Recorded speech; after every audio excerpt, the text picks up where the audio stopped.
Assalamualaikum warahmatullahi wabarakatuh. Perkenalkan, nama saya Faisal Oja dari kelas E Teknik Industri 2020. Pada kesempatan kali ini saya akan memaparkan materi terkait analisis quality control dengan pendekatan metode 7 Tools pada perusahaan yang bergerak pada bidang furniture. Yang pertama, rivalitas pada bisnis dipicu oleh angka produktivitas perusahaan, minimnya tingkat biaya produk, dan juga mutu produk.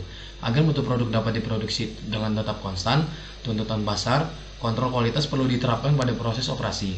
Hanya perusahaan dengan daya kompetitif tinggi yang akan bertahan dalam berusaha dan mendapatkan keuntungan semakin tinggi. Tujuan dilakukan penelitian ini ialah untuk mencari tahu faktor penyebab defek pada pembuatan suatu produk, dan juga akan dilakukan pemberian saran terkait defek yang terjadi. Metode 7 Tools sendiri adalah sebuah teknik pengendalian kualitas yang dimana ada 7 alat bantu dengan hasil terjamin dan sukses untuk perusahaan sebagai pengendalian kualitas. Metode penelitian pada penelitian kali ini adalah metode 7 Tools. Jenis penelitian yang digunakan adalah jenis penelitian kuantitatif, karena data yang diperoleh berdasarkan data yang didapatkan dari proses produksi terhadap produk yang cacat, sehingga data tersebut real dan terukur. Kemudian terdapat dua jenis data yang dapat digunakan, yaitu yang pertama data primer, ialah data yang digunakan atau didapatkan dengan langsung dari dasar aslinya, yaitu didapatkan dari hasil observasi produk furnitur baik secara gambar maupun ukuran. Yang kedua, data sekunder. Data sekunder merupakan data yang didapatkan peneliti secara tidak langsung atau melalui perantara. Hasil pengamatan sendiri yang pertama itu adalah data check sheet dengan pengamatan yang dilakukan selama 2 minggu 4 hari.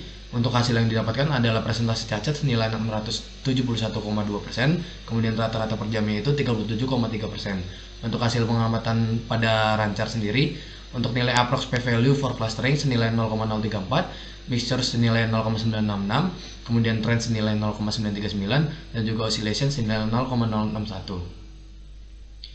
Kemudian hasil pengamatan pada histogram sendiri, sebab terjadi defect diantaranya adalah 58 gangguan mesin, 53 gigi mesin tumpul, 65 bentuk bahan, 53 massa bahan, 69 ukuran bahan, dan juga 62 cacat karena kesalahan pekerja. Kemudian pada hasil pengamatan kontrol cat sendiri didapatkan nilai UCL sebesar 0,715 dan juga nilai LCL sebesar 0,031. Kemudian dari hasil diagram Pareto sendiri memperlihatkan hasil, yaitu ukuran bahan senilai 19,2%, bentuk bahan senilai 18,1%, kesalahan operator senilai 17,2%, gangguan mesin senilai 16,1%, massa bahan senilai 14,7%, dan juga gigi mesin tumpul senilai 14,7%. Selanjutnya, hasil pengamatan pada diagram Fishbone didapatkan beberapa penyebab terjadi kecacatan dari sebuah produk, yang dimana kecacatan tersebut diantaranya adalah dari material yang diketahui, submasalahnya adalah bahan baku material yang tidak berkualitas dan bentuk yang tidak presisi. Kemudian submasalah dari manusia atau pekerja adalah tidak teliti, tidak disiplin, dan tidak menerapkan K3. Selanjutnya, dari poin metode terdapat submasalah, yaitu tidak ada langkah pasti mengenai pemotongan kayu dan tidak ada metode dalam pemotongan kayu. Kemudian dari poin mesin terdapat submasalah, yang diantaranya adalah mesin yang rusak maupun gerigi mesin yang sudah tidak tajam. Dari hasil pengamatan diagram scatter didapatkan sebaran terdapat hubungan negatif. Pola diagram di atas memperlihatkan interaksi jumlah produksi yang semakin rendah, sehingga presentasi cacat pada produk semakin rendah juga.